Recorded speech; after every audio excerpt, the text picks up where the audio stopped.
Assalamualaikum warahmatullahi wabarakatuh. Nama saya Syarul Hidayat, NIM 2041050300075. Di sini saya akan menjelaskan materi tentang mengembangkan dan mengkomunikasikan strategi position atau pemosisian.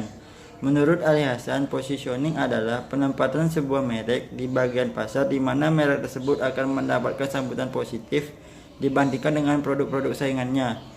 Menurut Sugoto, positioning adalah cara membangun citra atau identitas di benak konsumen untuk produk, merek, atau lembaga tertentu dengan membentuk persepsi relatif suatu produk terhadap produk lain.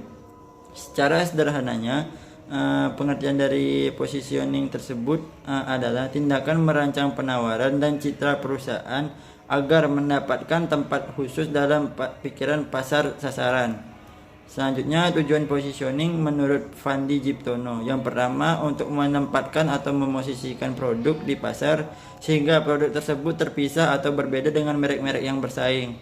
Yang kedua, untuk memosisikan produk sehingga dapat menyampaikan beberapa hal pokok kepada pelanggan. Yang ketiga, untuk mencapaikan hasil yang diharapkan.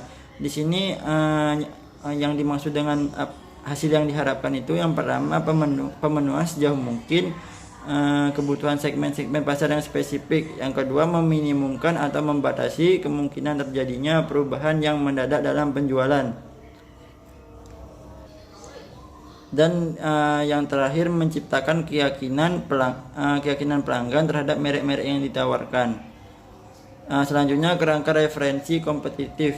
Satu titik awal dalam mendefinisikan kerangka referensi yang kompetitif untuk suatu positioning merek adalah menentukan keanggotaan kategori atau kategori membership produk atau sekumpulan produk dengan mana suatu merek bersaing dan yang berfungsi sebagai pengganti dekat.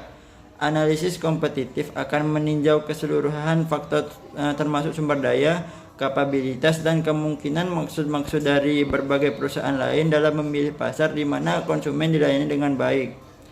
Selanjutnya, titik perbedaan atau POD dan titik paritas atau POP. Titik perbedaan atau point of difference adalah atribut atau manfaat yang secara kuat diasosiasikan kepada konsumen dengan suatu merek, dinilai positif dan diyakini tidak dapat ditemukan kesamaannya pada merek pesaing. Asosiasi-asosiasi yang membentuk titik perbedaan bisa didasarkan hampir pada semua jenis atribut atau manfaat. Misalnya Apple terkenal dengan desainnya, Nike terkenal dengan kinerjanya, dan Lexus terkenal dengan kualitasnya. Menciptakan asosiasi yang kuat, menguntungkan, dan merupakan suatu tantangan yang real, tetapi penting ditinjau dari positioning merek yang kompetitif. Titik paritas atau point of parity sebaliknya adalah asosiasi-asosiasi yang tidak mesti unik untuk merek, tetapi dapat dimiliki bersama dengan merek lain. Jenis asosiasi ini mempunyai dua bentuk dasar. Yang pertama, kategori dan kompetitif. Selanjutnya, menetapkan keanggotaan kategori. Pemasar harus memberitahu konsumen tentang keanggotaan kategori suatu merek. Mungkin situasi yang paling jelas adalah peluncuran produk-produk baru, terutama ketika identifikasi kategori itu sendiri tidak jelas.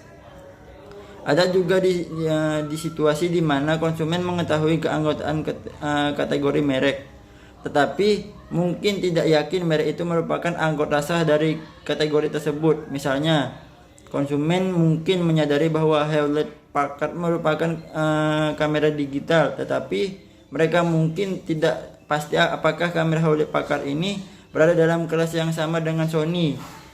Dalam hal ini, HP mungkin atau Hewlett Packard ini mungkin perlu memperkuat keanggotaan kategorinya. Selanjutnya, mengkomunikasikan keanggotaan kategori. Ada 3 cara utama untuk mengekspresikan keanggotaan kategori dari suatu merek. Yang pertama, mengumumkan manfaat kategori. Untuk meyakinkan konsumen kembali bahwa merek akan menghantarkan alasan bagi penggunaan kategori. Pemasar seringkali menggunakan manfaat untuk mengumumkan keanggotaan kategori. Yang kedua, membandingkan dengan contoh merek yang terkenal dan penting dalam sebuah kategori juga dapat membentuk merek menspesifikasikan keanggotaan kategorinya. Yang ketiga, bergantung pada penggambar produk.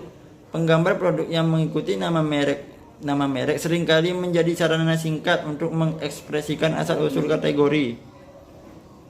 Selanjutnya, memilih POP dan POD. Titik paritas digerakkan oleh kebutuhan keanggotaan kategori untuk menciptakan kategori POP dan kebutuhan menghilangkan POD pesaing untuk menciptakan POP kompetitif.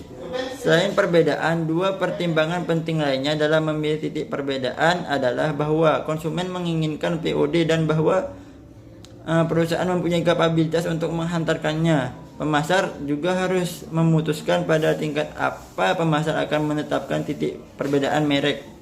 Pada tingkat rendah ada atribut merek, pada tingkat berikutnya manfaat merek, dan pada tingkat atas ada nilai merek. Umumnya merupakan tingkat posisi yang tidak diinginkan. Pertama, pembeli lebih tertarik pada manfaat, dan yang kedua, pesaing dapat dengan mudah meniru atribut, dan yang ketiga, atribut saat ini bisa menjadi kurang diinginkan sepanjang waktu. Selanjutnya, menciptakan POP atau titik paritas dan POD atau titik perbedaan. Salah satu kesulitan umum dalam menciptakan positioning merek yang kuat dan kompetitif adalah bahwa banyak atribut atau manfaat yang membuat titik paritas dan titik perbedaan berkorelasi negatif. Misalnya, mungkin sulit untuk memposisikan merek yang sebagai merek yang murah dan pada saat yang sama menyatakan bahwa merek itu mempunyai kualitas yang tertinggi. Beberapa pasar menerapkan pendekatan lain untuk menghadapi trade-off atribut atau manfaat. Meluncurkannya dua kampanye pemasaran yang berbeda, menghubungkan diri mereka sendiri dengan semua jenis entitas. Yang dimaksud dengan jenis entitas tersebut adalah orang, tempat, atau barang yang memiliki jenis ekuitas yang tepat sebagai sarana untuk menetapkan atribut atau manfaat sebagai POP atau POD, dan bahkan berusaha meyakinkan konsumen bahwa hubungan yang tampak negatif antara atribut dan manfaat, jika mereka menganggapnya demikian, sebenarnya positif. Sekian dari saya. Wassalamualaikum warahmatullahi wabarakatuh.